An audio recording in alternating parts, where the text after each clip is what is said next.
Lost Marsh Golf Course, thank you all for being here. Obviously, we're still in the midst of a pandemic. All city buildings have a face mask requirement, unless you're talking. I just made that up, but it is easier to communicate. So if we bring up the microphone to you, if you're having trouble with the mask, just take it down, give us your question, put it back up, okay? So we'll still be smart about it. Welcome to Mayor's Night Out. This is the first one of 2021. We're going to get all 6 districts in this year. We had to start later in the year to accommodate social distancing and the pandemic and capacity limitations, but we're back. So thank you very much. Where's Donna? Hi, in the back, Donna Muta, Special Events Coordinator. Nice Hi, to Mayor. see you, Donna. Hi, everybody. Welcome back. Welcome back. And I want to remind you, it's been a while since we've been here, but Mayor's Night Out is generated by the written question. All right, we have Donna and we have Sharon running around with microphones. They're going to come up to you with the microphone. They're going to hold it in your face, not because we can't hear you. Let's say you want to ask a question in the front row. She's still going to put a microphone in your face because I could hear you, but the audience can't on TV. So the microphone's for the TV audience. You may have a super loud voice, but it's not going to be on Go Hammond TV. This is being streamed live on Go Hammond TV. I thank you for being here, but I bet you we have a lot of people watching from home as well. So there's no such thing as a dumb question. If you have a question, I guarantee you there's 30 or 40 people at home with the same question. So please ask it. When we run out of written questions, Mayor's Night's over. We've been doing it the same way for 17 years, so thank you for being here in the 1st District. Let's go ahead and introduce the department heads for the city. We'll start with Sharon Daniels, Personnel Administrator. Personnel and college bound. And college bound. I did it for you.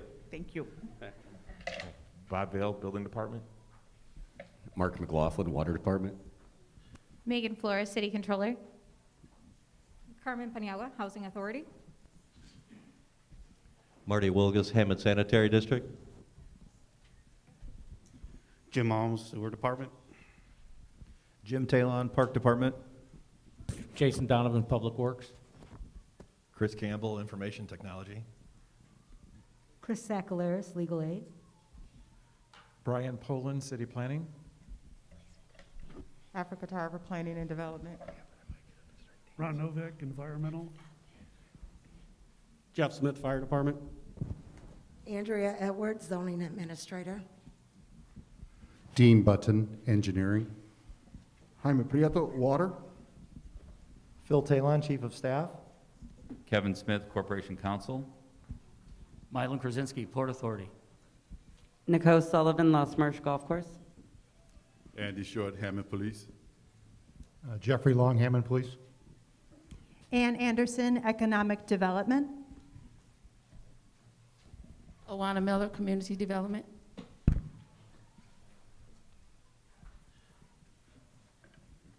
All right, thank you. I'd like to also introduce the interpreter, but I'm not sure of her name. Thank you very much for helping us communicate with the Hammond residents. That's Jasmine, Mayor. Thank you, Jasmine, for being here and helping us communicate with the residents that can't hear us. So thank you very much, Jasmine. Could you give her a big round, please? And to the department heads.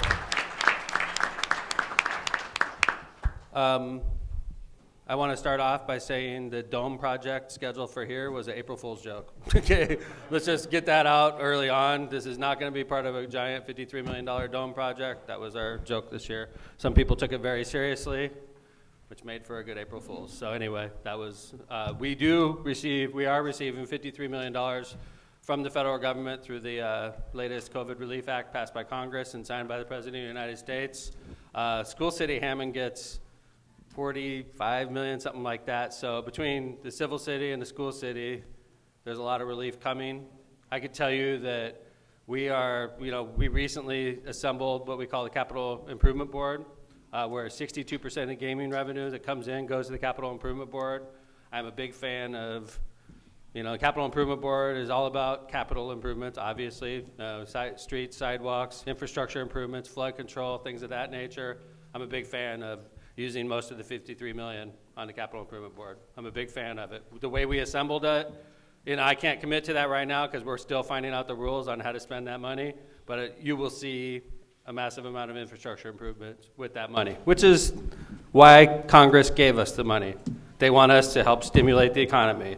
So the best thing we could do is create brand new infrastructure for our city and create jobs, and that's what I intend to do. We can't tell you exactly what's going to be funded because we're still learning the rules, but that money is on its way, and it's going to do a lot of good for all parts of the city of Hammond. So I would be remiss if I didn't thank Congressman Frank Mervan, who voted yes. In fact, the only federal representatives in Indiana that voted yes were Congressman Mervan and Congressman Carson from Indianapolis. All the other congressional members that are Hoosiers voted against it, including both of our senators, Todd Young and Mike Braun. Don't understand where they're coming from, why they couldn't vote for a relief package to help the cities out, but just remember that, if this is important to you, remember who your friends are, who the friends of your city are. So anyway, I see Nick Farrell just walked in. Nice to see you, Nick. Not a long drive for you, I know. You could have probably driven your bike here, but anyway, good to see you. Nick's in charge of code enforcement. He's a great guy. He's probably working, that's why he's late. I'm sure. So anyway, good to see you, Nick. Didn't mean to embarrass you. All right, how are we doing on questions, Donna? We're doing well, Mayor. Good. I would like to recognize the council people again. I know I see former Councilman Robert Markovich. Good to see you, former Councilman Markovich. Thank you very much. Councilwoman at large, Janet Vinez. Nice to see you, Councilwoman. I'm scanning quickly. Any other council people in the audience that I cannot see? Dan Spitali, Councilman at large. Good to see you, Councilman Spitali. Normally we begin with the report from the district councilman. Councilman Mark could not attend Mayor's Night today, unfortunately, so we're not going to have that, and we'll just jump right into the questions. So let's go ahead, Donna, and jump into the questions. Mayor, you had been discussing the federal money given due to the pandemic. To keep going with that, one of the questions is, will any of that money be used to upgrade the Pulaski Pool as promised? Not sure. And I will give you the honest, up-to-date answer on the Pulaski Pool situation. I'll give you as much information as I can give you without screwing up big time as your mayor. Okay? There's something big that I can't talk about publicly yet that changed the whole equation on that pool. And it's a good thing. I don't know if everybody will agree it's a good thing, but it's a massive future investment that I can't talk about in particular because we're not ready to come out with it yet. But it changed everything when this opportunity arose. And I think you'll understand more when I'm allowed to talk more about it. And if I talk more about it, I'm going to screw it up, and I don't want to screw it up. So I want you to know that if it's not a pool that's eventually built at Pulaski Park, we have a track record of rebuilding our parks, including Pulaski, by the way. I think I did a $4 or $5 million project early in my administration to Pulaski Park. It's a great park. My kid played football in that park for the Patriot program. I'm a big fan of it. If it's not a pool, it'll be something, okay? But at this point, I would not feel comfortable going forward with the pool until this other thing fleshes itself out, okay? I'm trying to give you as much information as I can without screwing up. So I hope that answered your question. Anybody have any follow-up on Pulaski Pool? I love Pulaski Park. It's a great park. We've improved it. Obviously, there was a disagreement on how to go forward on that park. We were funding 4 projects at the time. Irving Park, it's done. Hessel Park, it's done. MLK Park is done. Edison Park is done. Pulaski's the one that's still hung up. And it will move forward. And what form it takes in the future is going to be determined probably within the next few months, okay? And you'll understand more when I could talk about this other project. And when I do, you'll understand why it sort of changed everything, okay? So thank you. If we don't mind moving on from that, I don't want to mess up any more than I have already, so. Okay, Mayor, we've got a couple for the Port Authority, if we can go into those. Love that. I'd like to start off and introduce Mylan Krasinski, head of the Hammond Port Authority. Good to see you, Mylan. For those of you that aren't aware, just to explain about how we align ourselves, the Hammond Port Authority runs the Lost Marsh Golf Course. It runs the marina. It also is in charge of every park north of 129th. These are things that we did early in my administration, which were smart at the time, because at the time, the Hammond Park Department was stretched financially and literally stretched in a 25 square mile city, and nobody felt that the park department was paying adequate attention to the parks that we had, including the parks up here. So we made a decision early on, and we asked Mylan if, besides taking over the Port Authority, if Mylan would also be willing to take over the parks north of 129th, and he has. So that includes Wolf Lake Park, Amico Park, of course the beach, the marina. Am I missing any? Forsyth Park before I meant Forsyth around Wolf Lake, but everything north of 129th that's a park That's also run by the Port Authority. So anyway, let's go ahead and jump into the Port Authority questions. Okay, Mayor, the first one is, why doesn't the Hammond Port Authority provide information on the lakefront park and bird sanctuary and the data center? Why doesn't it provide information on the data center? And the lakefront park and bird sanctuary? Well, first, Yeah? yes. Carolyn? Hi. Ms. Marsh, nice to see you. Can I move my? Sure, please. Oh, no, I okay. I might run with it. Oh, okay. Yeah, you know, I helped save that Hammond Bird Sanctuary, and we have real problems there with the Hammond Marina. And Mylan Krasinski just doesn't answer my emails. And it is a sanctuary. It has a conservation easement on it, and there's no public input. There's no way to have real public input. I have attended Hammond Port Authority meetings. It's lawyered up. They don't allow to the board to answer questions. I ask questions, and it goes into the, the dead file.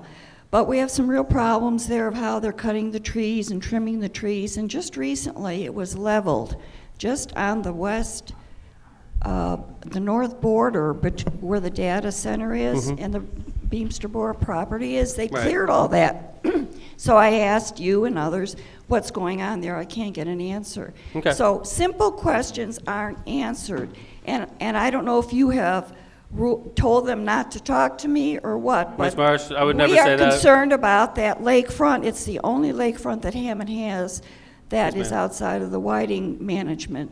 And it's very important that it stay clean and that it's managed for the birds. Thank you. I appreciate it. Ms. Marsh, I see, in fact, if you're uncomfortable and you don't think that your letters are being answered, make sure you copy me on it as well, okay?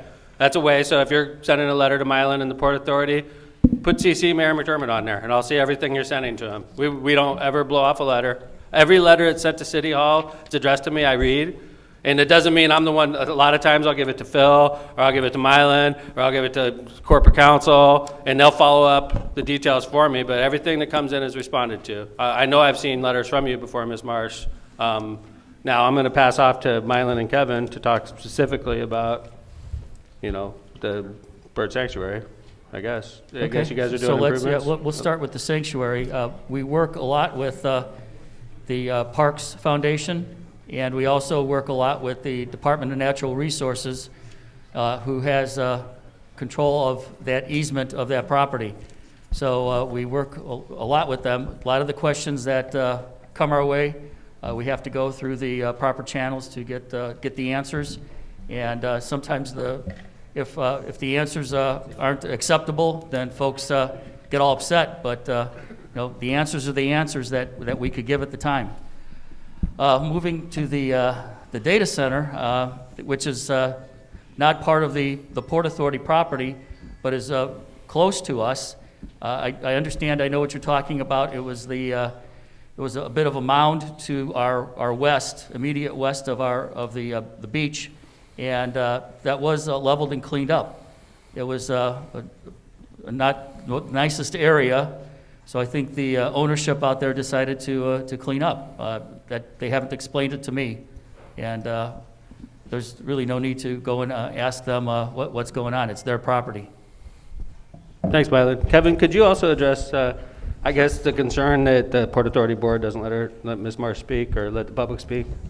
Sure, I'd be happy to. Generally, public comment is just that. We take comments from the public, just like the City Council, for example, takes comments from the public, just like any other public board meeting takes comment from the public. It's meant for comment. And Ms. Marsh is always welcome at the Port Authority meeting. She attends every once in a while. And if she makes comment, that is in the record, which means the mayor gets the minutes. Additionally, I would just say that in the past, Ms. Marsh has made many public records requests. We respond to those timely. We respond to those when the documents are ready. She comes and picks up the documents. I know just even this last week, she had an inquiry to both IDEM downstate and HDEM locally. I noticed that the environmental department responded to her within an hour. And so we try to be responsive. We can't always be responsive. There gentleman who made a request, a pretty voluminous request to Ron Novak's office about a week and a half ago. I actually had a phone call with him yesterday and let him know that it was a voluminous response. I let him know that it was going to take a little bit of time. He was, very gracious in his answers to me, and we try to respond to him. We really do. If there's an inquiry, as Mayor mentioned, copy him on it, but it also, any of your inquiries go through either the law department or they go through the Port Authority, and we respond to them in kind. We try to. Thank you, Kevin. Another thing Kevin and Mylon both mentioned that I think is important is every board meeting minute I read every day. I mean, that's one of the ways I keep in touch. So if I can't go to the Port Authority meeting because I have another obligation, if I read the minutes, I see what happened. And if I see somebody from the public is commenting, I get to read what they're commenting about, even though I wasn't at the meeting. So I'm very aware of what's going on at the Port Authority. I trust the managers of the Port Authority. They've always done a great job. And I know Ms. Marsh, and I know how concerned she is about the environment, and I appreciate that. She's shaking her head right now, but I do appreciate that, and I know you're concerned. And, I know the bird sanctuary is a sanctuary for birds, and that's a decision that was made a long time before I became mayor, and, So anyway, nice to see you, Ms. Marsh. So anybody have any follow-ups on that? Hang on, let me get to you. And I think it's very important that the mound that Mylon said was taken down, that was a nesting site for bank swallows. So they just ruined a nesting site for bank swallows. That's the problem with the Port Authority, is they don't check with anyone. They don't talk and communicate. I think it's very important for kids and the families to see nesting swallows. There was up to over 20 nests in that mound, and they should have consulted. It could have been cleaned up. The garbage definitely should be cleaned up at the lakefront, but there's long stem grasses there. There's a lot of things and trees that act as a buffer, so we didn't have to see the Beamsterboro property because it's really ugly. But as far as the other things of communicating, I do copy you, Mayor, and you don't answer me. So now that you've said this publicly, you're going to answer my letters. I appreciate that. No, I said I will read them and forward them to people that will answer them, but we will act on them. And I appreciate you, Ms. Marsh, and I appreciate your concern for the environment. We do appreciate it. And, I know that sometimes people maybe they're like, oh man, Carolyn's here again, but I want you to know that's our job. We know that. And, I know the type of person Mylon is, and I don't think there's not a malicious bone in Mylon's body. And I know that he's trying to do a good job in the Port Authority. And all I could do, Ms. Marsh, is encourage you to keep writing letters, keep showing up to meetings, and, it's our job to listen and work with you. So thank you for coming to Mayor's Night. All right, hi. Hi, I have a follow-up regarding Carolyn's waterfowl. No problem. So this is my first Hammond meeting. Welcome. And thank you. I'm a member of the founder, actually, of SWAN, Save Whiting and Neighbors. And there's a group of us in the Whiting-Robertsdale community and also, Southeast side that are just curious. I know that you just made a comment. You took on the sanctuary before you were the mayor. It kind of came on to you. Right. But we are a marshy area. We are an area where you have deer, you have lots of different types of waterfowl, you've got fish, you've got, things that are supposed to be protected by our federal government, our state government, and our local government. We have a lot of industry around here that is very important to our community also.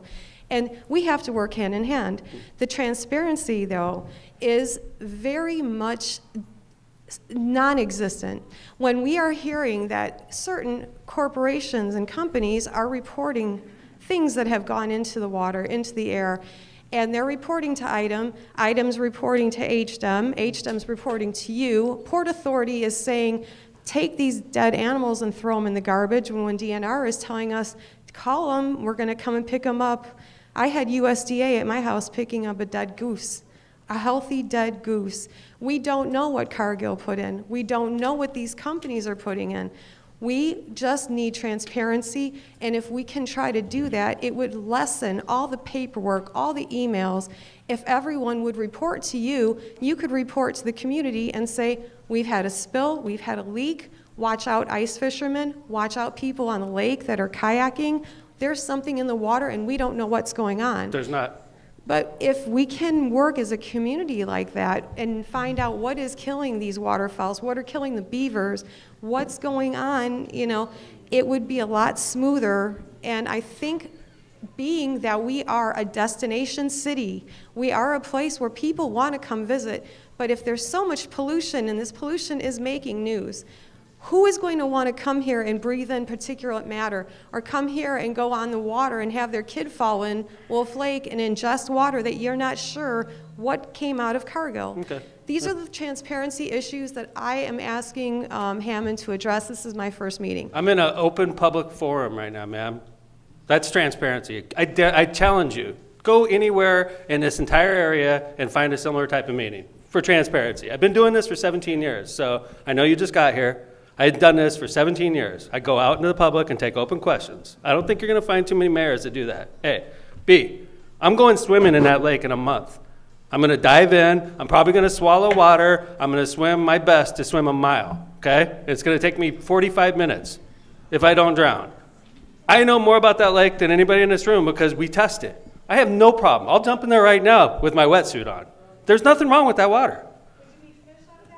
Yeah. I don't like to eat fish. First off, I don't like to eat fish out of lakes. I eat like tuna. I'm not a huge fish eater, okay? First off. So the dead birds, we forwarded them to DNR, or was it DNR?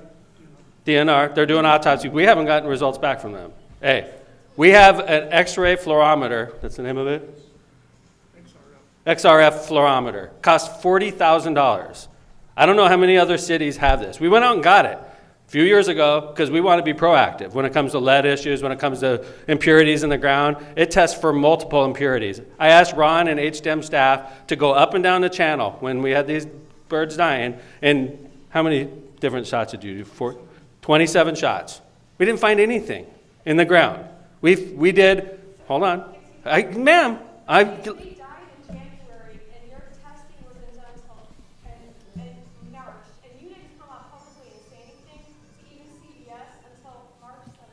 Okay. Okay, thank you. But anyway, so, all right, listen, I let you talk, now I get to talk. That's how it works. And I know that you're upset with me, but I'd like to also point out, I'm not even going to go there. I'm not even going to go there, Ms. Marsh. And I'm not going to go there, but I'm going to tell you, we've shot multiple 20-something different tests with the X-ray fluorometer, the $40,000 that IDEM has and stuff like that. We have one in Hammond. Nothing. We did samples with a lab in Michigan on the water. They found the same thing that Hammond Sanitary District that tests our water every single day found. Nothing. I don't know why the birds are dying. I don't. But they're not dying because of the water. They're not dying because of the land. And I'm going swimming in that lake. I have no problem with it. I'd take a huge gulp of water and drink it right now. I have no problem with it. That lake is clean. So you want me to come up here and say something to make you happy that the water's dirty, and it's not. We tested it. I'm going swimming in a month there. I have no problem. If my kid wants to go swimming in there, no problem. By the way, I hear my voice.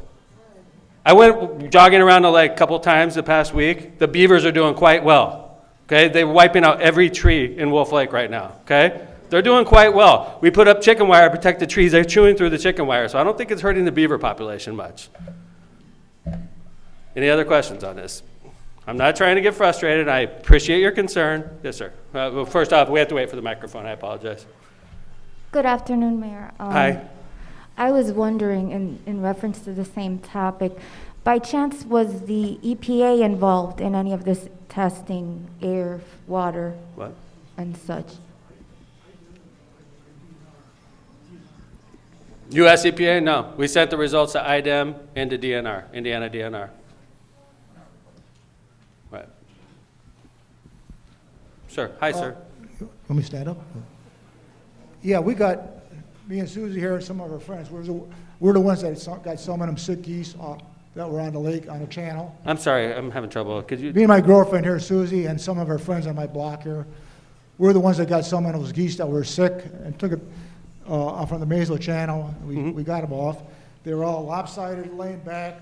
But we took them to Marine Wildlife Center in Valparaiso. And about a week, they had a vet there, and they rehabbed them. And recently we called there, and they all survived except one. Thank you. So there were like 12 or 13 of them, so, That's sweet. so it sounds like the water's okay, and some of the neighbors actually seen several of these just fall out of the sky and land in the deep snow. They must have been either so weak or so dehydrated that they lost their energy. Mm-hmm. That's all. Thank you. I appreciate it, sir. Thank you for doing what you do, by the way. That's very sweet of you. Hi. Hi, so the last time that the EPA published some results on the waters in Wolf Lake that I found online was 2018, and it tested positive for PCBs. I'm not a scientist, but I have a hard time believing that PCBs just go away. So if you want to drink the water, I caution you.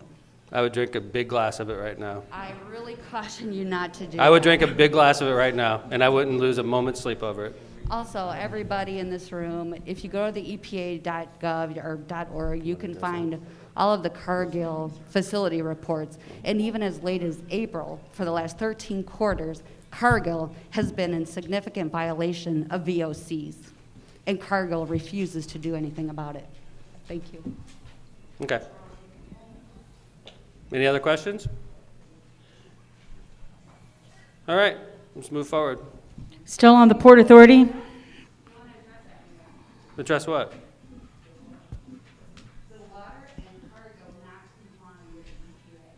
I don't know what you're talking about, ma'am. I'll be honest with you. I had a meeting with Cargill 2 weeks ago about a sound that some people are hearing come from him. Yeah, and I was definitely one of them because I'm the one who was messaging you. Okay.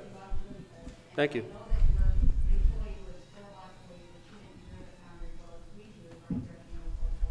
Well, I have multiple employees that live in that neighborhood, and not one of them. All right. Anyway, we'll move forward. In no disrespect, you're telling me to say, you know what, you really love Hammond more than any other mayor, even more than your father. Thank you, ma'am. I appreciate it.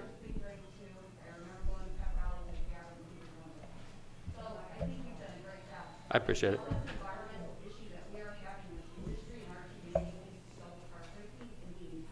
Okay, and I appreciate that, ma'am. And I appreciate the concerns and the sound issue, since we're talking about all these. So the sound issue is tough. Like in North Hammond, when there's a sound issue, everybody hears it. It's like, chunk, and we get tons of emails, tons of phone calls, and it happens a lot. Okay, so like, this is like the mysterious sound issue. It's a sound that only like one block, and it's not even the closest block, is hearing. And I'm taking it seriously. We're not like, it's the mysterious sound. It's like, I talk to employees and people that live really close to it, and they're like, I don't hear anything different, Mayor. And then you talk to some residents like yourself, ma'am, and they're like, this is driving me insane. Obviously, that's concerning for me. Okay? Obviously, that's concerning, but it's a harder issue than if two trains ram into each other and everybody hears it. Because everybody hears that, and it's obvious. This is not as obvious, and it's a lot more difficult because of that. I talked to, my chief of staff talked to Cargill about this, specifically, had a meeting with Cargill. I called the head of the Cargill plant into the mayor's office and had a meeting with and they said we had a feeling we knew what it was. And then a bunch of complaints happened again on a Sunday, and he goes, Mayor, we weren't even running the machine on Sunday that we thought it was. So they're just as perplexed as we are, ma'am, but we're not giving up on this, I promise you. Do me a favor, write this down. 219-798, it's on the tape, 0513. That's my cell phone number. Text me when you hear it. I will drive to your house and listen with my ears so that I could be a witness for you. Okay. Text me when you hear it. And I appreciate that so much, and I remember you saying that previously, and that's why I was Facebook messengering you, and I understand you. That's can a accept that hard because way I to don't reach know me you. though, ma'am. Right, no, I get it, Hey, Jake, I'm having trouble seeing her. You're like a brick wall here. It's like, we're like, No, hi. and I get it, and I appreciate you saying that, and that's why I was trying to messenger you on Facebook. And that's- we're that- not friends, and of course you wouldn't No, respond ma'am, to but that. by the time I read your Facebook message, the sound was gone. So like if you, Exactly, and that's my point. You If could it's- be a half hour away, and by the time you get there, Exactly. it's done. so if it's 11 o'clock at night and you hear that Like sound, it I want was you to last text me. night, yeah. I want you to text me. And I'm going to get my happy butt in the car. I'm going to drive on the new Klein Avenue Bridge and pay my $4 so I can get up here real quick, right? And and I'm going to listen with my ears, and it'll make it easier on me, because it's like, I hear it, it would drive me insane also. That's the thing, I want to witness it for you. This is going to be a game of cat and mouse, you realize Let's that, do right? it. Let's do it. You got my Okay. cell phone number. All right, thank you. Residents. By the way, everybody has my cell phone number. It's easy to give it to you, because everybody, I've been married 17 years with the same phone number. I want you to text me if it goes down. Okay. And I'll bring out the team, and we'll listen. I mean, I recorded a schedule of it the entire weekend because it was going off and on all weekend. And- So if you guys, I can give you that schedule. Could If you please? Guys, yeah, want to meet That'll with help us Cargill. with Cargill. Right, exactly. Okay, I would Thank love you. that. Okay. And I want you, and I mean it. Text me. Okay, text me, it's easier. Because sometimes if I see, you know how it is, you see a number and you don't recognize it, and you're like, some politician calling me for a poll or something, right? So you don't answer. If you're calling me, just text me first. It'll be easier that way, okay? Thank you, ma'am. I appreciate it. And I don't want you guys to think that I'm not taking this seriously. Any complaint that's multiple complaints like we're getting on this, we want to follow it up, okay? It's just a hard issue. Sir, do you have a question, sir? Oh, I'm sorry. We had one over here. Thank you, Mayor, for your time. I Yes, ma'am. appreciate it. I want to agree with her that she was talking about the sound in Cargill. One day we were going through Forsyth Park, and the humming noise was so loud. It was just piercing my ears, and I couldn't understand what it was. I've heard it before, but going through the Forsyth Park was so loud. So I live 3 blocks east of Forsyth Park. In the I Water live in a Gardens? brick home. Mm-hmm. I heard that sound in my house. Okay. Now we're talking about near Brown Street. Yes, ma'am. And it was loud. Okay. And I was really shocked to hear this. It Mhm. was And you've quite been living there a while, disturbing. I take it? I'm sorry? You lived there for a while? Oh, yeah. It's a new sound? It's heard it, but not as loud. But when we were going through the park, it was loud. I couldn't believe the sound. Did you guys all write down my phone number? This is crazy. I don't know how many mayors give out their cell phone number, okay? 219-798-0513. I want you to text me when this goes down, and I will jump on it at that minute. I don't care what we're doing. I don't care if I'm in my pajamas. I'll get in my street clothes and I'll drive up here, okay? Because I want to be your witness. I want to. It'll make it easier, okay? I'm sorry. That would drive me insane. I live close to the highway. Like, it's weird. Like, you know, if I notice it when the highway is not there. Like, if the highway sound's not there, I'm like, what's going on? What's different about my neighborhood? So, anyway. I do want to say one more thing. I do notice when the wind goes a different direction, you can hear it louder. So Okay. it's calm. It's Do you know quiet. which way the wind, it's probably coming from the west then, Yes, right? from the west, because Gotcha. it's coming to the east, it's coming right past. And I have a cathedral ceiling. And imagine in your home when you hear this sound, and it's a humming noise. So when the wind's coming the right direction, it's very annoying. Can you imagine trying to sleep? You know, I know. It's quite disturbing. And Okay. that could be mental, too. I mean, that can cause a lot of problem with people with PTSD, a lot of mental. I mean, that's serious. Yes, ma'am. I agree. So text me, please, okay? If I don't answer, which is possible, text me. Mayor Tom, it's happening, please get up here. Something like that, I'll be there. Yes, sir.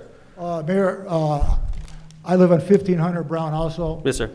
And I got a list of how many times I called Cargill. You know, last 2 months, probably about 30 times. Do you have a list of when it's happening, sir? That might help us. Yeah, yes, I do. Good. And I have the people I have talked to there. I call them at 1 in the morning, 3 in the morning. I talked to John up there. John's helped me a little bit. They don't help at all. And this noise, there's times you can't go back to sleep. I'm sorry, sir. And this goes on all the, and people have called the city for a while now, I know. They've called Cargill, and this has been going on a long time. Like how long? Probably a couple of years. But it's getting worse. Well, this, the first I heard about it was probably about a month or two ago. Well, a lot of 6 people have weeks. called, and they just don't call anymore. I think it's better if we call Cargill personally, but like you guys calling Cargill in numbers is helpful, but when we call, like I called the plant manager, he came right over. Well, he won't talk to me, but I called the guardhouse, I talked to... But you're my boss, so I have, you know, so when I call him on behalf of Right. 81,000 residents, it's a lot Right, different. but I talked to Superintendent John and a Doug. The guy, John, I believe, told me that he used to live in town here, but the noise got to him too, so he moved south, and he's a superintendent Nice. over there. So That's he lovely. said he moved out of town. Right. So, and if you want any numbers or times or names... My chief of staff right here, Phil Talon, I'm not... I got all this here. Can you guys, if you have details on when the sound happened, could you please get it to Phil? Well, this goes on every day, either during the day, it goes on for a while, it goes at night sometimes. This goes on all the That's time. Eva. She's good too. She's my boss. my immediate boss, Eva. So, She'll make sure that we don't accidentally leave it in but the back of my car or something. But I've called people and. Thank you, know, sir. it's- We're on it, I promise. All right, thank My you. job is to follow up problems on behalf of you all, and this is a problem, and we'll follow it up. It's just, when two trains slam into each other, it's a lot easier to deal with that than a sound that's there sometimes and not there, and not everybody hears it. This is a lot harder, but I'm not giving up, I promise, okay? The house and I'll get them. But people are just tired of this and they don't It seems to call. me like, in particular, the 1,500 blocks are hearing it more than, which is weird. Like, maybe it's a baffle, like Ron has been, Hammond Department of Environmental Management for 4 decades, and, he's just as perplexed as I am. But we're on it, I promise you, and I'm sorry that it's happening. I'll give you a call. Please. And you can come out on my front Text. porch. We'll have a couple Text. of beers and I'll go up town. All right, sir, that sounds good. Thank you. I'll be there. Listen to it all night long. It'll drive I'm you sorry. nuts. That sucks. Thank you very much. I appreciate it, sir. Hi. What was going to happen to Clark High School?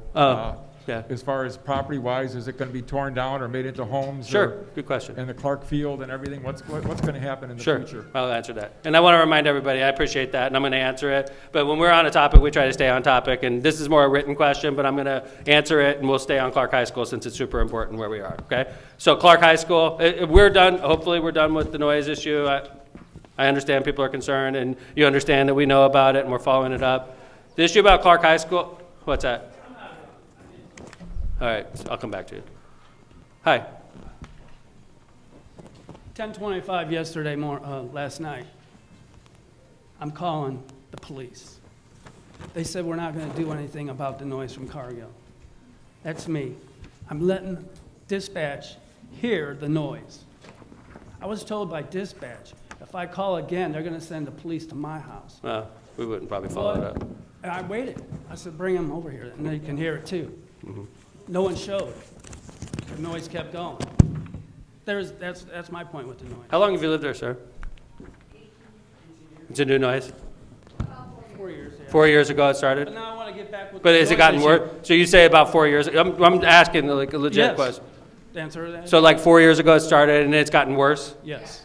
Okay. I want to get on with how some people hear it and not hear it.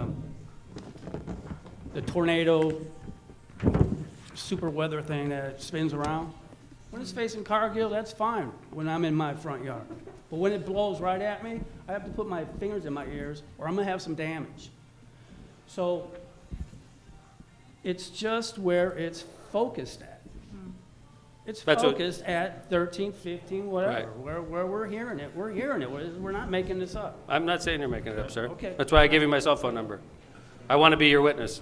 It's easier. I don't live in your neighborhood. I live way over by the highway. I will drive to your house at 11 o'clock at night if I have to, sir. Thank you, sir. I promise, okay? I want you guys to know.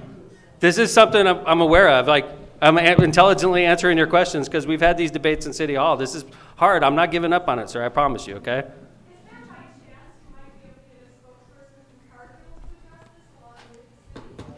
I'm not sure if they would or not. It's not their job to address the public. It's my job to address the public. If they did that, that'd be wonderful. Okay, yeah.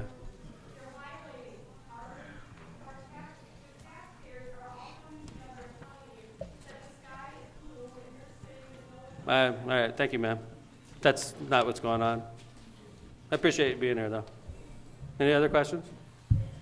Yeah. Hi, sir. About Cargill, right.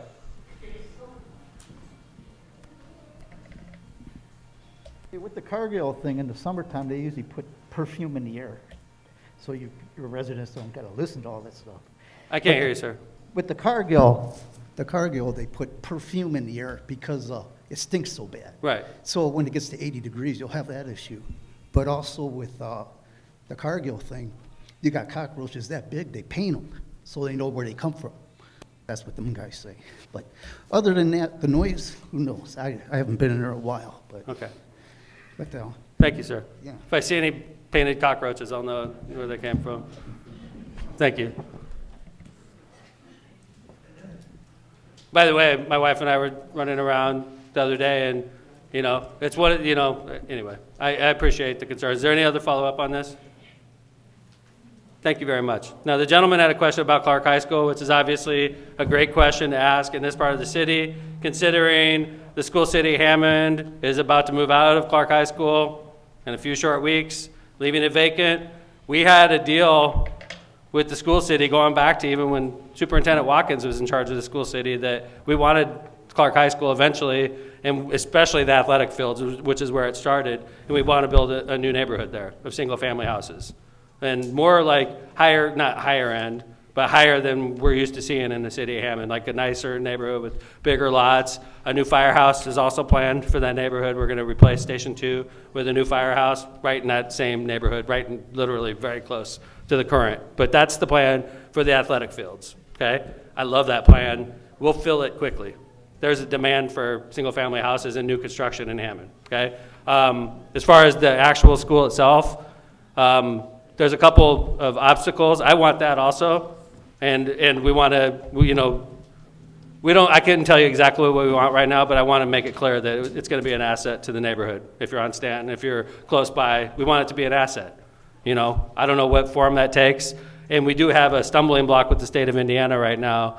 This is something that's bad for all Hammond residents and residents across the Hoosier State. They say they passed a bill, the supermajority passed a bill that said, if you have an abandoned school, we're about to have a couple, we already have a couple, and we're about to have a couple more. The supermajority passed a law that said, you, school city, the owner of that building, we're the owner of that building. Let's say Clark High School is worth $2 million. Let's just say that's the number, okay? It's probably worth more, but let's just say that. This new bill passed by the supermajority forces Superintendent Miller of the school city of Hammond to offer that building to a charter school for $1. Any charter school. And if the charter school wants it, they get that building for $1, which is a taking from us, because under my evaluation, that school's worth $2 million, and we are forced to give it away for $1. And then what happens is the charter school is going to bring in a bunch of students, I imagine, that want to go to that school, and these are students that maybe were currently going to Hammond High School or currently going to the school city Hammond, and that's a loss of revenue. So it's like a double negative for the schools. That's a bad law. It was passed by the supermajority with no debate, no opposition hardly, and it's a taking. And we're worried about it. I'm worried about it because I think it's going to make it harder to develop Clark.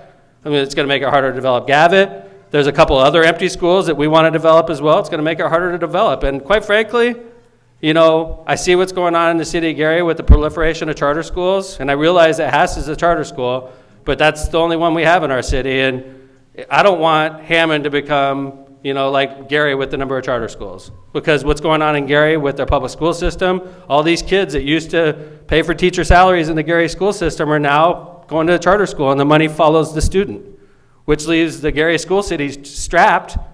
That's not good for us. That's not good for anybody if that happens to the Hammond school city. So I can tell you, sir, we have great plans, especially with the athletic field, because it's just clean. It's easy to develop. We just subdivide it, put some infrastructure in there. And Gavitt, we're working with Purdue right now, and if that doesn't work out, we have a great plan for Gavitt as well. So I'm excited as a mayor to develop those properties, but the state is not making it easy on us. Could they develop it into like a senior housing, because we're missing senior housing in Whiting Robertsdale? We have none. Well, I don't know if that would be possible because there's not a lot of parking and everything around the area, but. Maybe like the school itself, maybe that's an option. Right, not that, yeah, not. I could tell you, we've been talking for a decade about the single-family houses in the athletic field area, but that's a great idea. Maybe that's something we look into for the actual Clark school itself. I love it. We're like, it's a blank slate, what we do with that one right now. I could tell you, Gavitt, we already have a pretty good idea where we want to go with Gavitt as well. Clark athletic fields, we have a pretty good idea. Clark school is a little bit more difficult, but that's a great recommendation. One other question. Sure. What about the horseshoe? We know that it's going to go up for sale, and does Good question. Does the city know anything's going to happen? Good to that? question. I appreciate you asking It brings that. in a lot of revenue for Yes, the sir. city. Our largest taxpayer. The Horseshoe Casino had a mandate that they were being forced to sell. That's the new ownership group. What's the new ownership group? Eldorado, thank you. Eldorado Casino bought it. There was a lot of concern from the Gaming Commission, who I have a really good relationship with the head of the Gaming Commission, Sarah Tate. There was a lot of concern from downstate that Eldorado was going to buy these assets in Indiana and just basically loot them. They were worried that they would lay off as many staff as possible and just milk it for profits. And El Dorado has since taken over. There's been no layoffs in Horseshoe. They've done a good job so far. So Sarah Tate and Indiana Gaming Commission gave them another year before that forced sale had to take place, which is, I think, the end of 2022. End of 2022, before the forced sale, and they may even extend it. Because it seems like to me, I haven't even noticed the difference. They have a new CEO. Dan Nita, who used to be the CEO, got promoted. He's more like a regional guy now, and he's still based out of Hammond, though. And the new CEO of Horseshoe is Catherine. I forgot her last name, but what's that? No, I don't know if that's it. But she came from New Orleans, and she's great, done a great job. I haven't noticed any change at all, sir. And obviously, it's something we monitor closely. Another thing, since we're talking about gaming, Gary's Hard Rock Casino is going to open up in mid-May. They'll be competing with our boat, with Horseshoe. Obviously that's going to be a different change in the market that we have to absorb. So we're mentally getting ready for that. We will look real closely at gaming revenues. We do really well at Hammond, and I still expect us to do really well. And I think the new Gary Casino will do really well also. I think that if I had to make a prediction, I think you would see East Chicago take a real big hit. Because, it's hard to get to East Chicago. From Chicago, you have to pay a toll. Nobody likes that. And then if you want to go up Klein, you almost run right into the brand new Gary Casino. So why would you go north on Klein? I have a feeling East Chicago is going to get hit hard once Gary Casino opens. I think Hammond will do fine. We have a great product, and it's right on the state line, so we have that asset. But great question, sir. So I don't expect to hear anything on the forced sale for at least another year. Thank you. That's a great question. Sure. Catherine Jenkins, thank you. I just read in the paper that the city of Hammond is going to get $42 million from the stimulus package that happened. 53 for us. 53 million, yes, sir. For Hammond. So any idea of where they're going to spend that money on? Yeah. Is it going to be teachers' salaries or what? No, sir. Not at all? Not salaries. No. Because the teachers really need a raise. So like the school city of Hammond city gets $43 million. Now, how Superintendent Miller spends that, I'm not even sure what stipulations. The federal money, we have to put it in a whole separate account so that the feds can monitor how we spend it. You have to spend it exactly how they tell you. And I don't think we could use ours on salary. Right. But like maybe the school city, because they have this extra money, maybe they have extra money in their budget to give bigger raises. And in fact, I just read in the paper today, the Indiana State General Assembly passed a budget that requires all teachers in Indiana have to make at least $40,000, which is good news. Because not all of them do. I can tell you with firsthand knowledge, because my daughter was a teacher, and she didn't make $40,000, and now she quit, and she's going to nursing school, so that she can make over $40,000 a year. So I think that's a good move that the General Assembly and the governor, and to at least put a floor on what a teacher makes. It's ridiculous if they don't. You got to at least pay off your student loans, right? Thank you for the question, sir. You're welcome. Okay. All right, Donna. Mayor, I'm still back on the Port Authority. Okay. We're off to a roaring start. Yeah. What can be done to clean up Forsyth Park? There should be fines for leaving fishing lines and litter all over.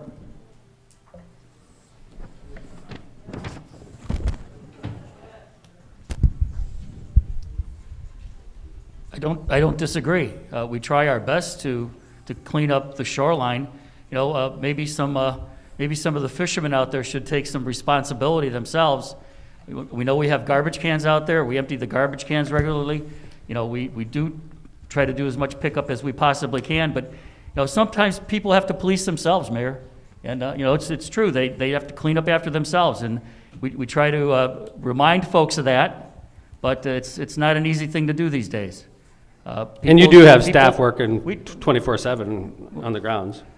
Well, not quite 24/7. We have our security that right. roves. Yeah, but they don't. But they remind them. But right. People get to fish 24 hours a day, 7 days True a week. story. So yeah. So yes, sir. Yep. Okay. We try. That's all I can tell you is we try to keep the park as clean as possible. It was very difficult this past year to keep any of the parks to keep them clean. Folks just came and they seemed to want to litter, and that was a real problem. Again, we do the best we can. Okay.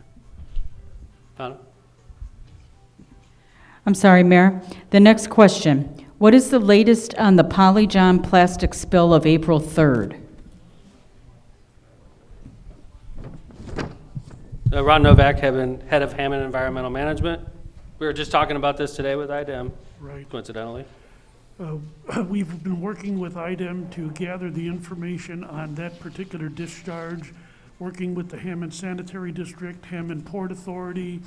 We've had several meetings with IDEM, and we're looking at where that material came from, identifying the material. We've talked to IDEM about remediation out there, and due to the problems with lead potentially in the North Basin of George Lake, they want to put off any remediation of removing any of that material. But most of the investigative is dealing with them having any permit to discharge onto the lake and into the lake, up to the uplands, the wetlands in that area. And right now, we're just gathering information. We've had a good working relationship with IDEM on this, and really don't want to go much into the investigation part of it to release our case ahead of time. But when we were made aware of the spill, of the discharge, we immediately reported to the proper authorities like you're supposed to. Right. Basically, we found out about it from a citizen complaint. We investigated, found out that this appears to be an ongoing type problem out there. We're trying to find out how far it goes back. We're looking at permits issued for discharging from both the state, both the city, and determining what exactly is happening at that facility, because we have no knowledge that they have ever been granted authority to discharge into the North Basin. Thank you. Obviously, unacceptable situation. We were made aware by a concerned citizen, immediately took action with the proper authorities. And obviously, it's an unacceptable situation. If they're illegally discharging and the proper authorities have been notified, it's something we take seriously, obviously. And especially with regard to what's going on with the birds and everything, if that's a possible explanation, is obviously something that we're thinking about as well, and it's something that IDEM is thinking about, so. Yes, sir. CNN Railroad. Mm-hmm. As you're going into Illinois by the Skyway, the place is just filthy, dirty, I agree. garbage all over the Agree. place. We It's try disgusting. to make the city look nice coming into Hammond or going Yes, sir. out.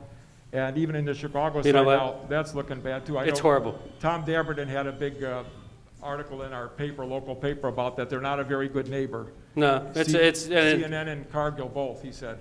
Do me a favor, Eva, I want to put together a cleanup, Mayor Tom cleanup at that location. I was driving through there a couple weeks ago and I was thinking the same thing. It's horrible. It's literally right on the state line. As soon as you come in, let's do it like a Saturday. I'll go out there and we'll invite the community and we'll see how many people we can get out there to clean it up. I'll take the lead on it. It's extremely bad, I agree. And I wish I would have followed it up 2 weeks ago when I saw it, but I often forget because I see things all the time I want to do, but you're exactly right. And I'm going to follow that up with a cleanup effort, and I'm hoping I can get city employees and people from the first district to go up there and help us out. I was going to say that's a great idea because I've been in Michigan and everything, and they've got sections of highway that Yes, sir. groups clean up the highway.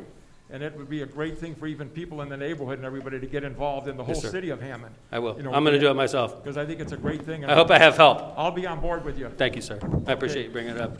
You bring that up, and I was like, I know exactly where you're going because I've seen it with my own eyes. It's unacceptable. Thank you. There's a question, another question? All right. Hi, ma'am. Tailgating on cleaning up the area and going back to Forsyth Park. Mylan, I see the crew out there every single day cleaning up. And it's true, people just don't care and they litter all the time. Even people from the neighborhood go out there and clean up. Could we put up signs that are like littering, if you're caught littering, you get a fine? Where's Gary? And Really also good. with dog waste as well? Oh, hey, Gary. I We had a similar issue like this on Knickerbocker where a lot of people walk, and they did the same thing. They put up signs. They were funny signs. They were like signs in dog language and stuff like that. Don't litter, woof, woof, stuff like that. People liked it, and I think it helped. And we also put out more garbage cans. But, Gary, could you help make a few signs? We can hang them around. Yeah, we'll take care of that. The loop in Forsyth We'll also Park. get some up by Forsyth for the, clean up after your fishing and stuff like that. Right. Remind him we We have wrote a- it down here. We'll go ahead and we'll get those signs up by the first of the week. Thank you. Thank you, ma'am. And maybe, Mylan, maybe we'll take a look at more garbage cans. Yeah, like, let's just make it real easy for them. Like, if they litter, if they literally are going out of their way to litter. Thank you, guys. Yes, ma'am. Oh, hi, Carolyn. Yes, I want to get back to Polyjohn. I was out there and I put a report on the Swan Facebook of what I saw and another resident saw. It's pretty clear it's plastic from Polyjohn, and it's all over the land there, these particles of plastic. Now, the US EPA is paying for the restoration of that wetland. The city doesn't pay to keep it up. The state doesn't pay. The state, they get their money from the federal government. Was the federal government contacted about the discharge that's there? And Ron Novak said it's been going on for a long time, many years. Their pipes are there. I've known the pipes have been there for decades, maybe 20, 30 years that they're discharging. As a matter of fact, decades ago they said they were discharging clear water from the pipe. I put out a picture on Swan of the pipes that are there. Anybody can see it. Now, I think that the EPA, did you contact them? Because they're giving the money for restoration of an area that's being polluted.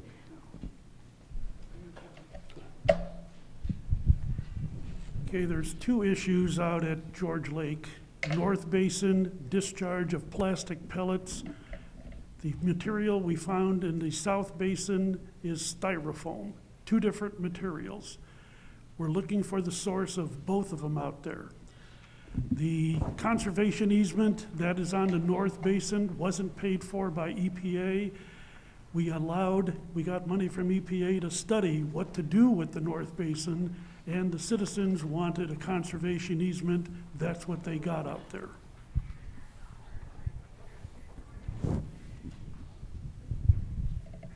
Donna? Yes, sir. Moving to Public Works. When does leaf bag pickup begin, and are we to be putting them in front of the house on the street? No, you're right there, right next to Gary, so why don't you just, hi, Gary. Good evening, Mayor.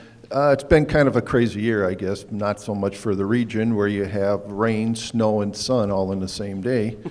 But you can see last week we hit the 80s. We actually put a date out for the 26th, but of course with the nice weather, I cut my lawn already twice. I'm sure a lot of people did. So we put like a soft pickup of bags 3 weeks ago, and as of 2 weeks ago, we just went ahead and opened it. So we have the trucks running every day. So the same day that you have your garbage in the alley, put your yard waste in the front in recyclable bags. And we're on schedule, so everything's moving along with that. Thank you. Good news. Okay, the next question is, there's a garbage truck that's been leaking hydraulic fluid for months in the 2100 block of Stanton in the alley. Can you help? If it's, sometimes, does it stink really bad?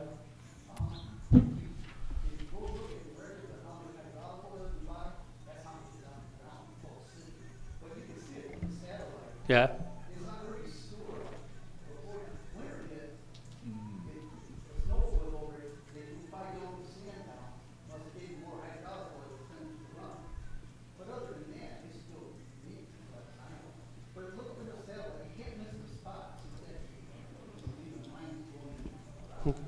Gary? Actually, I'm aware of this, and we actually came by and power washed your driveway, right? Behind you. Didn't we send a truck by and we power washed back there for you? Yeah, we tried a sweeper, right. What it is, Mayor, they do leak a little bit, and when we used to have the gravel alleys, you never saw that. So when they're smashing that stuff inside the truck, they do leak. Well, that's the garbage leak, right? Right. Yeah, and when I look on the parkway, but there was a hydraulic leak. Oh, yeah? And we did put the sand, and then we came back to his house, and we actually brought the new power washer we use for graffiti, because Right. it heats up and everything, and we power washed the driveway back there Right. for him. Usually when we get complaints about leaking garbage trucks, it's usually the juice from our garbage that gets smashed and it comes out of the truck and it smells like garbage. Like,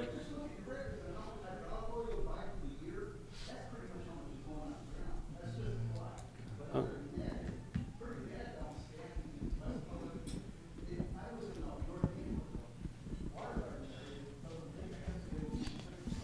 Thank you. I appreciate it, sir.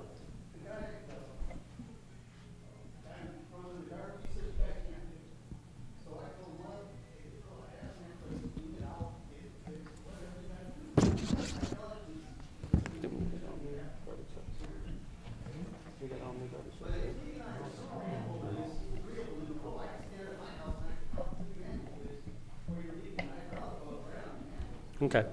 Thank you, sir. I appreciate it.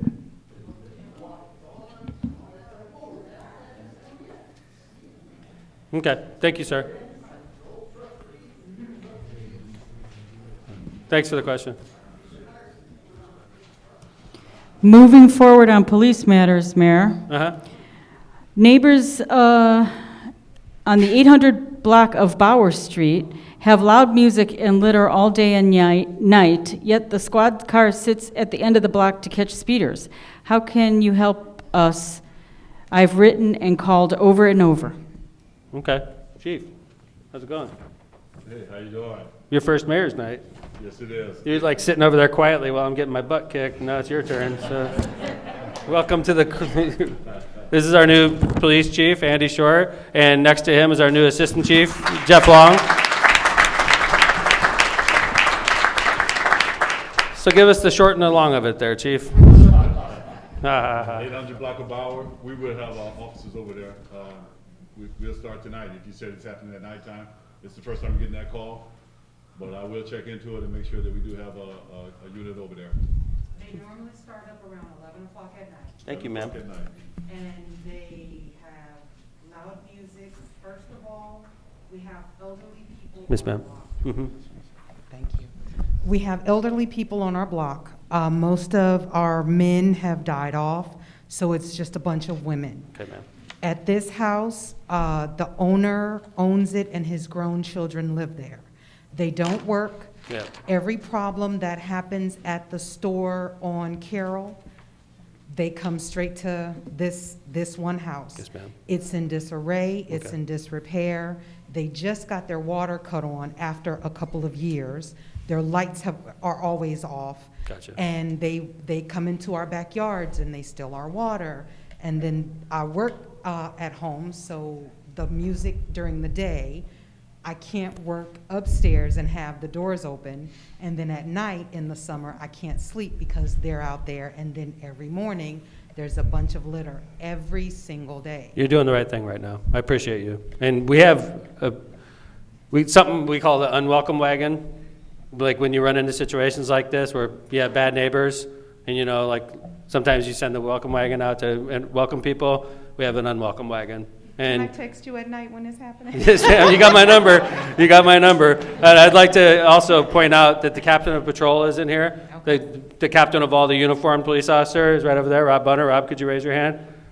I want you to go up and talk to Rob after. We can clap. Yeah, sure. What the heck, right? He got promoted also. Rob is a Hammond resident, lives in Hessville, but this is important to us. And it's important because for a number of reasons, but your quality of life's being affected. And you're doing the right thing by being here. We appreciate you. And we're going to follow it up. I know the chief and the assistant chief are writing it down and the captain of patrol. And I think this is something we should follow up with Nick and code enforcement and just go check it out. Everyone has been so responsive. Well, but- you're going to see, you haven't seen but anything there's- yet. There's nobody at 11 Yeah. o'clock at night. Thank The you. unwelcome wagon is in effect on that Thank you. house. We're going to go check it out, okay? Thank you. Thank you, ma'am. Appreciate it. Yes, ma'am. Thank you for being here. I appreciate it. That's why we do this. Okay. Questions? Okay, I think the next one's for you, Mayor. Great.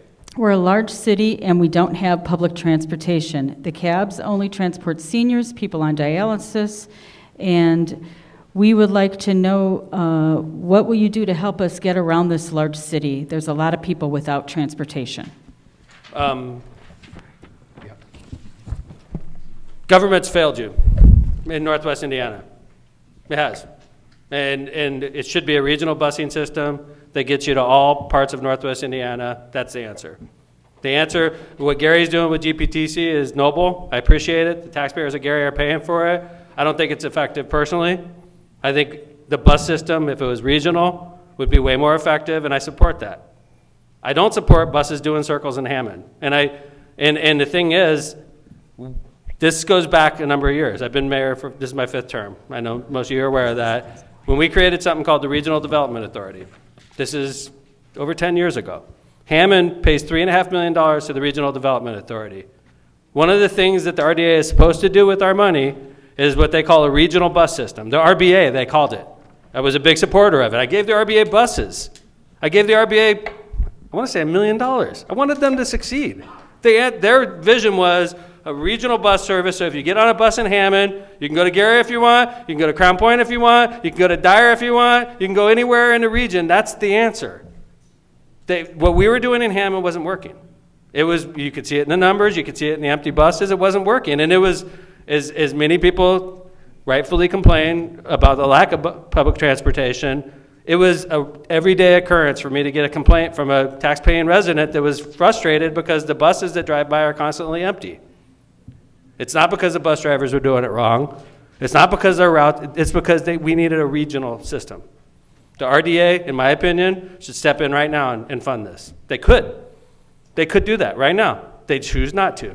Instead, it's people like myself that have to deal with the angry mass because government's failed you. It has. Maybe I'm part of the problem on this, but I think it's a fail if we just have buses do a circle in Hammond. It helps a couple people out, but it really doesn't help the people that really need to get places. Like if I work in Crown Point, the government center, I should be able to take a bus there if I want. And it should be relatively quick. Like right now, if you want to get to the government center, you have to take a bus from Hammond to Gary. You have to get on a different bus. You take the Gary bus down there, and God forbid you miss the bus on the way home. Because if you can't afford to get down there, how the heck are you going to get home if you get stranded? Which happens. It's a bad system. And quite frankly, people above my pay grade should be solving this. Because if we do buses in Hammond, I think it's a fail. I really do. I mean, maybe that's me being a bad mayor. Maybe I've been doing this too long and somebody else needs to come in with a different perspective. But that's where I'm coming from on it. And I tell you, as many people that argue and criticize us for not having this system, it was a regular, everyday occurrence to get complaints about empty buses. Every day. I saw it with my own eyes. A bus would be sitting right next to me. I'd look and there'd be one person on it, the driver. Every day. So, and if you got lucky, maybe one person was on the bus. So, and people were like, well, why don't you make smaller buses? You can't. You're locked in once you start a bus system. Yes, ma'am. Mayor, that's not true. I rode on that bus for almost, let's see, it stopped in 2011. I work in Target in Munster, 2004. And I rode it, and there were a lot of people in the morning getting back and forth, back and forth. So I don't know where you got that idea. I see the numbers, ma'am. Well, then. I mean, I'm not denying there's people on the bus sometimes, but it was not widely used. But here's the thing. Right now, you know, the AAA cab company is going to go out of business, okay?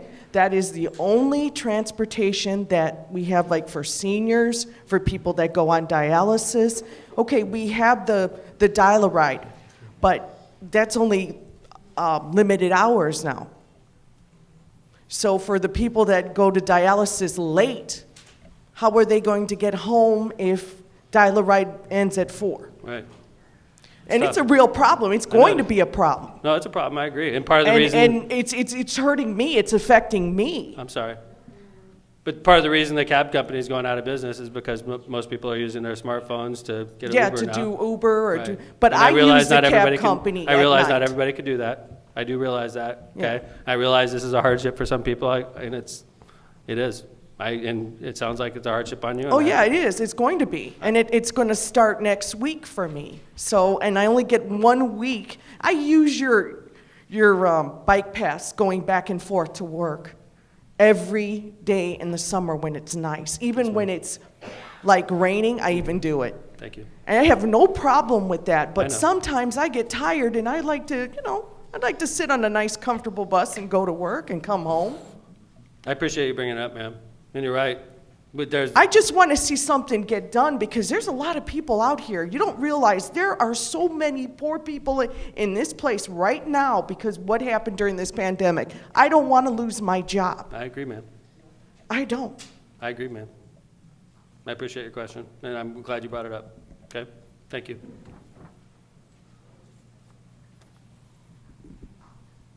Next question, Mayor, is about Golden Manor. Does the city own those buildings, and when will the balconies be installed? I'd like to introduce Carmen Paniagua, the head of the Hammond Housing Authority.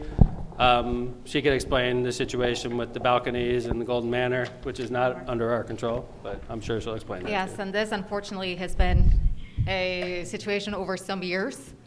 Right. And right now, we're currently at the point of litigation, so I can't elaborate a lot on this because probably my legal team would not be happy. But unfortunately, it's not something that I can say the balconies are going to go back up next year or in a few months because there's things that need to happen before I do that. Unfortunately, the way these projects were developed, there are some entities that are intermingled, and because we need some others' approvals, we can't really move forward with it.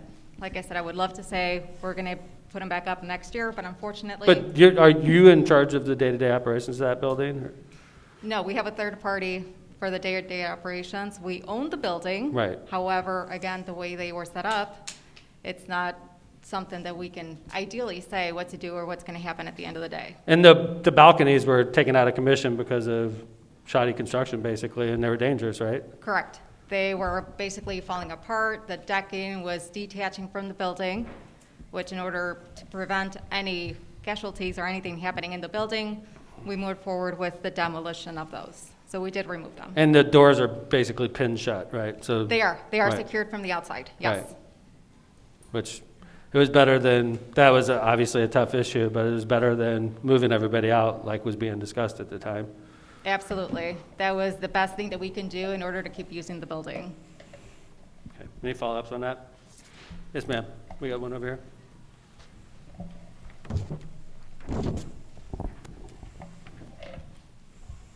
I live at Golden Manor. This is my second time asking about the building. I live on the 4th floor.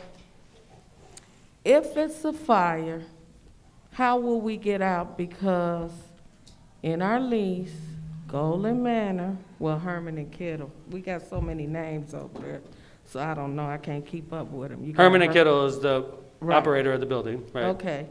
They said, when I moved in, and they say, when it's a fire, you go to your balcony.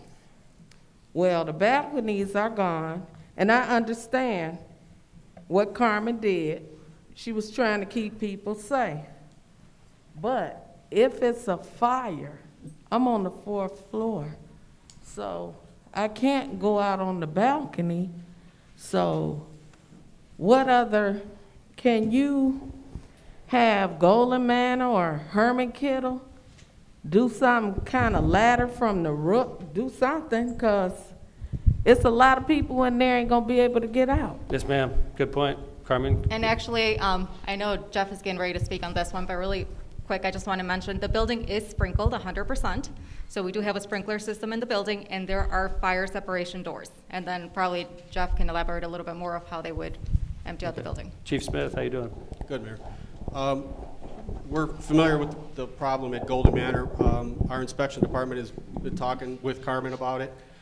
The best thing to do is stay in your building, or to stay in your room. Like Carmen said, they are sprinkled. We'll be there as soon as we can, and we'll do the best we can to get you out of the building.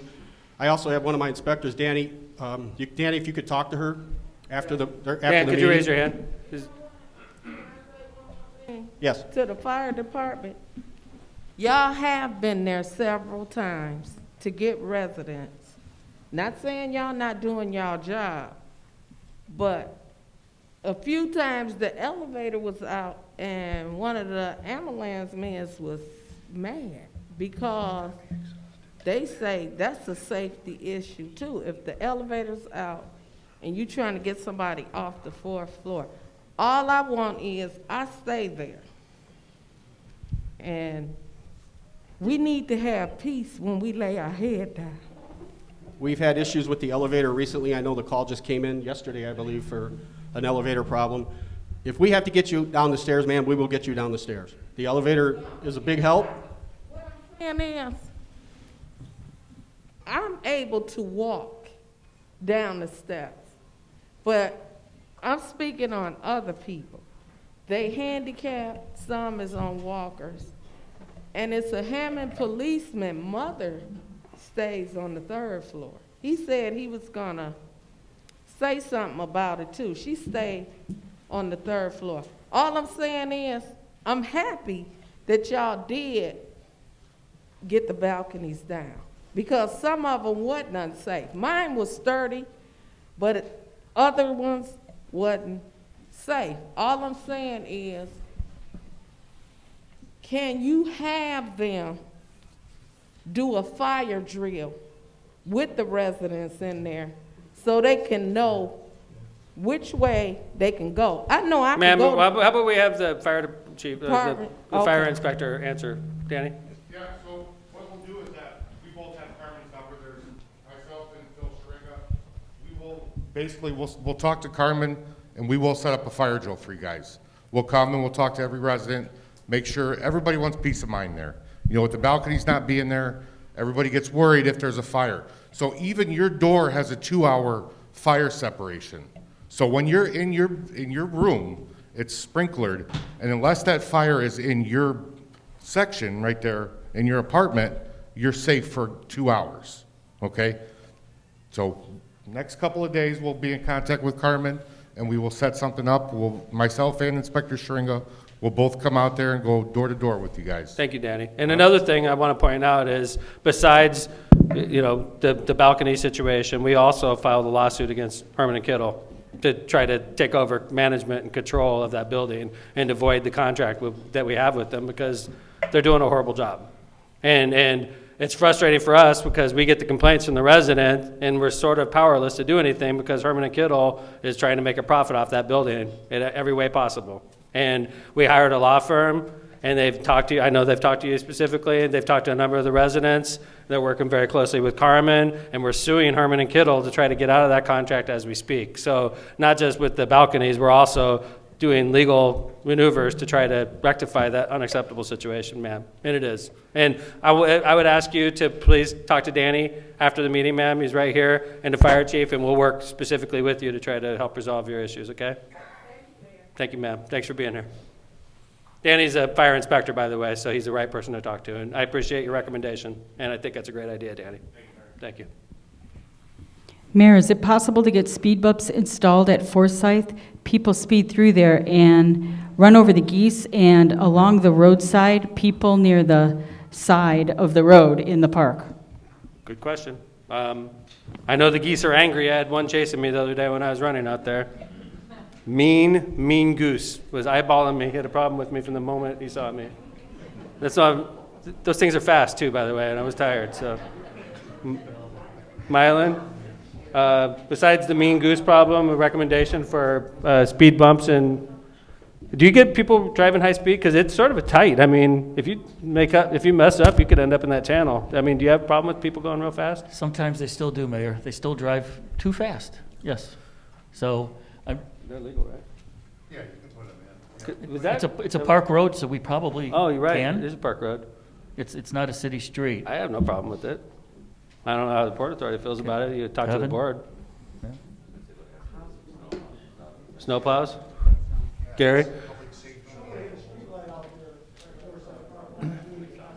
Yeah, I saw that. Gary, how's snow plows, speed bumps work with you? You all right with that? In the park? Police? Chief, you guys okay with speed bumps in the park? I'm sorry. Speed bumps? Speed bumps in the park. We don't have a problem. I thought Jeff was saying no. No, we don't have a problem. We get that complaint. All right, there you go. That's how government works. We put speed bumps. Yes, ma'am. In Forsyth Park the other day, and that is true, the speed bumps, We have kids, young kids come flying through there because it's open area here. They got curves there, and now the geese are going to be having these young babies here. I've seen them come so close, almost running them over. Yes, ma'am. I feel like I'm the security guard when I go through there. Good. You know, and picking up garbage, and I know it was mentioned before, and I appreciate, you know, what they can do at the park authorities. But you know what, I know everybody, one person can make a difference. Yes, ma'am. Picking up their own garbage, and when I go through there, I pick it up, whatever I can. But what really bothers me is when I see these people flying through there, and there's young birds. The geese are gonna be having these babies soon, and they don't care. I agree, ma'am. I've seen 2 geese 2 years ago killed on that road, right there. 2 adult geese killed. I wanna know how 2 geese in one small area can get killed on that road. Thank you. Through a park. You have a great idea, but Yeah. we're going to follow it up. It sounds like we'll take it to the Port Authority Board, and hopefully in the next couple meetings you'll see action, okay? Thank you, ma'am. Just an announcement next, Mayor.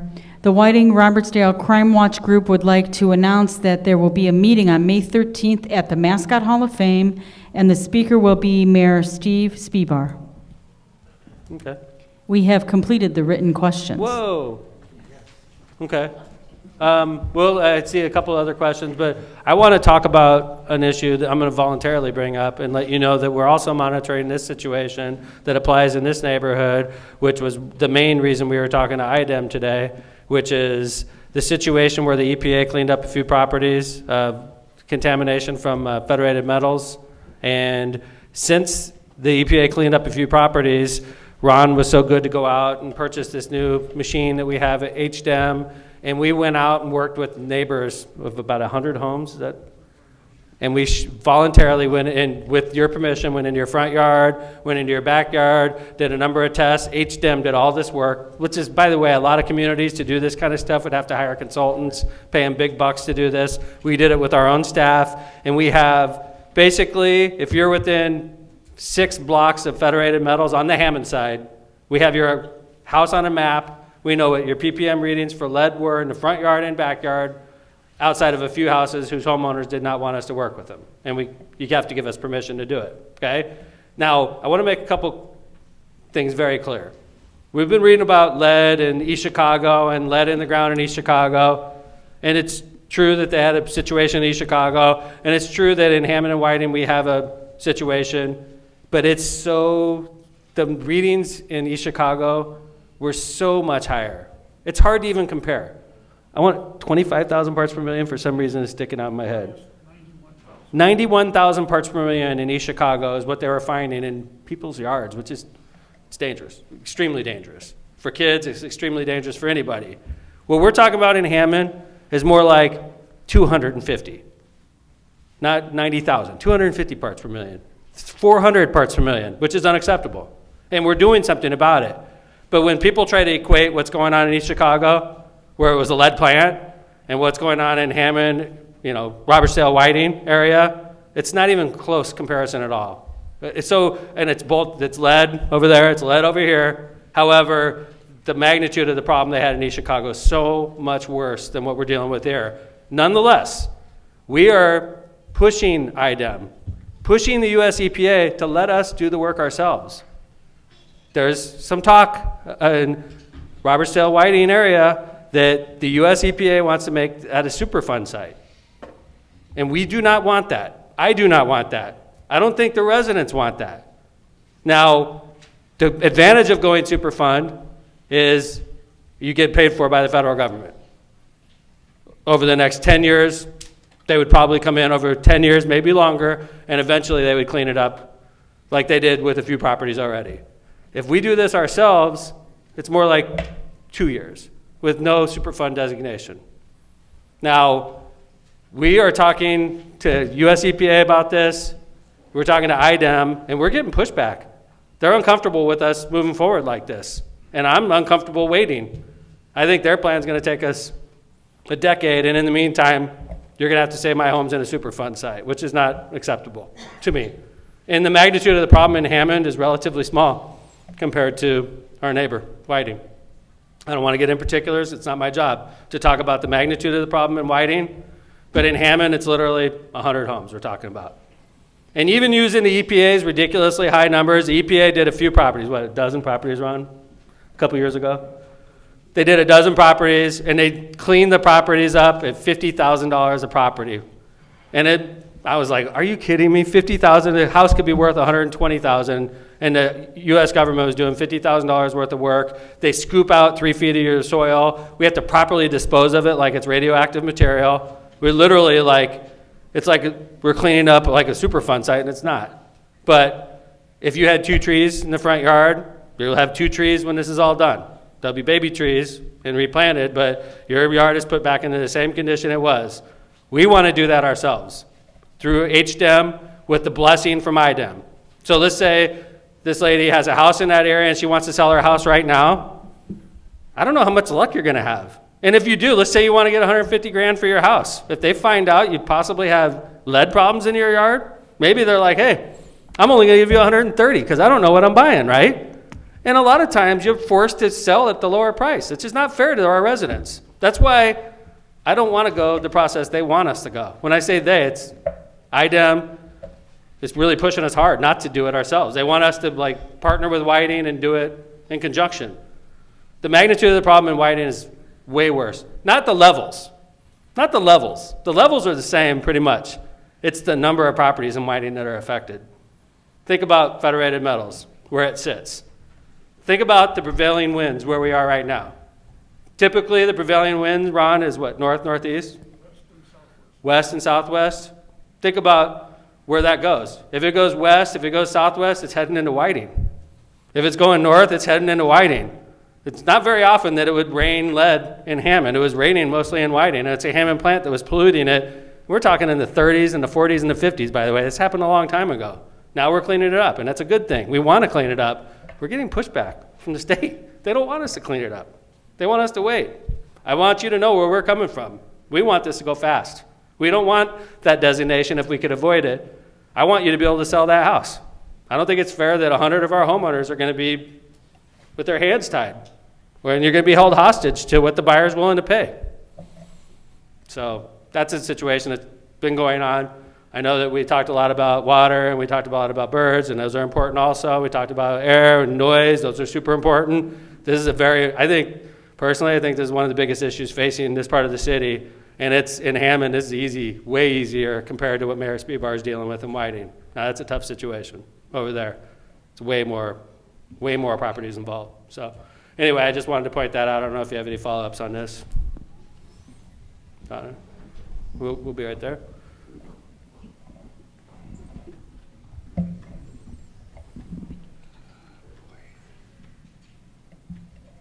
Mayor McDermott, I Yes, ma'am. understand you're making a statement. I've heard that statement before. Which and I'm going statement? to go ahead with you stating of the falling and people losing Yes, value ma'am. of their home. Do you live in But that area? I live in the Water Gardens, yes. Okay. And I want to tell you that being in Robertsdale and so close to Whiting and Hammond, I do have the feel that people who live there want to stay there. Yes, That ma'am. means they want to grow tomatoes in their garden. They don't want to sell. So while it is true that you're stating that the value will go down, and that is true, most people are not trying to sell. They are trying to stay. However, the taxes keep going up, and I do recall being in a meeting in 2019 with you, and you did state, it was the issue with the swans. You did state that the taxes were going to go down. That never happened. And if you see how much we are paying in taxes, In property every tax? year it's going up. I understand that there's renovations and things going on, but we're paying high taxes on pollution. We're paying high taxes to die 10 years earlier, and people do not want to move. They want to stay. They're worried about parking being limited because of renovations and such. But before we do build, the foundation should primarily be inspected by EPA. Considering that you were running for Congress, you do see the bill. IDM does not really want to get involved in certain industry. Okay. Please forgive me, but I have to disagree with you on that. People want to stay. They want to grow veggies. We have to build raised beds now, and we work around it. But basically, we're being taxed for it. So let's consider that maybe IDM, maybe Whiting, and this tool that you say you have, I do recall that it wasn't long enough, last meeting that we, a couple years, discussed. It was not the exact length that was required to do the measuring for the drilling. So please, don't discourage the people to test their properties or call EPA, because that's what the United States EPA is for. We need them to do their job, because they're gonna put another place in the southeast side. And that's all we smell, is all this pollution. We have no reason to be complaining about masks. We should have them mandated, because we smell this all the time. Okay. So thank you. Thank you, ma'am. I appreciate it. I'd like to point out that in Indiana, one of the few states in the country that has in our Constitution that you can only, the max you can pay on your property taxes is 1%. That's one of the reasons Hammond is, we're experiencing a housing boom right now. And the prices, and I can tell you what happened in my house, ma'am. I'm still paying 1% of my house, but what is going on is the value of my house is set by the Lake County assessor is going up. So I noticed my tax bill was higher. I just got it. It's not because the city portion went down, but my value went up like $25,000 on my house, according to the Lake County assessor. By the way, I think it's accurate because I know for a fact that houses are selling very well in the city of Hammond right now. So just, 1% of, let's say it's a $150,000 house and you appreciated $25,000, 1% of $175,000 is going to be a higher tax bill. It's not that we're spending more money. It's that the Lake County assessor does not work for us, says your house is worth more money, and you pay a higher tax because of that. That's in the Constitution. I understand how that works, and I can go ahead and be a little bit more specific. We do know that Illinois and Chicago residents are coming here and overbuying and overpaying on property, and that's where the property taxes come in. Well, yeah, and if that will affect your market value. Do not know about the pollution. But it will affect your market value. If I'm willing to spend $50,000 more than your house is worth, then you're going to pay more taxes because your house is worth that $50,000 extra, right? We are paying more taxes because the people that are buying the houses are paying $35,000, I agree, ma'am. $50,000 more. Right. So our property taxes go up, yes, but they do not know what they're falling into when they come here. It is a I talked to a lot of Illinois residents that are moving here. Mayor, we can't deny that it is a combination of air, water, and soil pollution. We have it all, and we Okay. need to fix it. Okay, thank you. Up on you bringing up Federated Metals. Federated Metals was bought up by ASARCO. They were able to drop the ball. We were left with legacy lead. Unfortunately, we know better. We know better. If they are self-regulating, IDEM should be reporting this as they are. But the constituents, the people that live here, we need to know without having to file FOIAs. We need to know these things so we can keep reporting to you. We need to know that at one point or another, if we have lead coming from the Buffalo boxes into our homes, into the schools in Hammond, the problems in Whiting are different. But as a community, we have been labeled the most polluted state in the country. We have been labeled the most polluted part of the state. We as a community have all voiced air, water, soil concerns. These things will eventually trickle down to my grandchildren, my son who just bought a house in Hammond, who's a Whiting fireman. These are the people we have to look forward to, these young people that are going to end up with what we are going to legacy leave them. Yes, ma'am. Thank you. Great comment.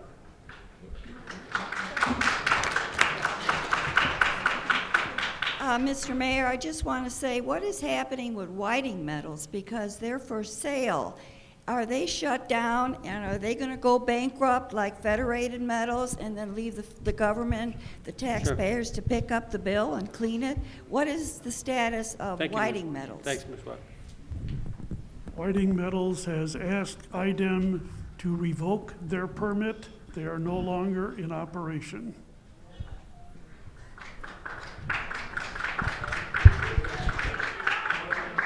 Okay.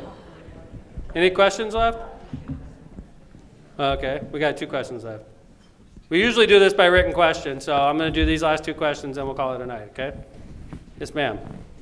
It's hard to say no to you. You're sitting right in front of me. That's why I did it. Good job. When can we tour the new Hammond Central School? I'm not sure, but I know they did that already. Superintendent Miller, who's excellent. I don't know if you had a chance to talk to him. No, that's why I'm asking. He's excellent. Okay. We're lucky to have him. In my opinion, I would go to a school board meeting, and I think I was listening to somebody on the radio today talk about doing a tour like that of the old schools. They were talking about if you want to go see Clark before it's demolished, Gavin. I know that they've done a couple schools of the new high school. I haven't been there myself, but I think that's a great question for Superintendent Miller. Okay. I believe they meet on the same night as the city council. Do they still? Anybody know? So anyway, it's 41 William Street, ma'am. Okay, thank you. Thank you. And last question, how you doing, sir?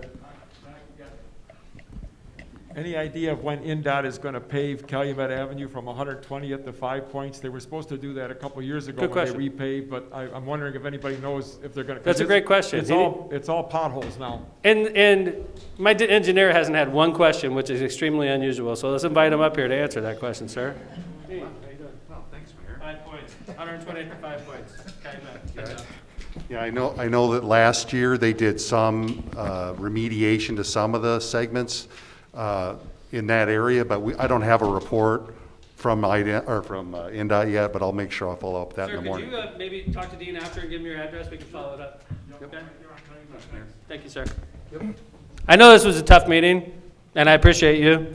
And I don't want you to think that we get angry when you bring these things up. It's good for me to hear them. I may look like I'm frustrated. I do get frustrated. Okay? I have 81,000 bosses. Okay? It's hard. But I'm listening. I'm reading your stuff. I'm trying my best. I think we're making a lot of good headway on some things, and maybe you don't agree. Maybe you don't think we're doing hard enough, but coming out in public and hearing it from the public about your shortcomings is good for me. It lets me focus better on my job. So I hope this is a good meeting for you all. I appreciate it. I know not many of you got questions today, and I'm sure you're pretty happy about that, but our next Mayor's Night Out is Wednesday, May 19th, 2021 in the 2nd District at the Hub of Innovation in downtown Hammond. So that's, another month away. We'll do our second one. And I want to thank everybody for coming out to Mayor's Night Out in the 1st District. Take care, everybody.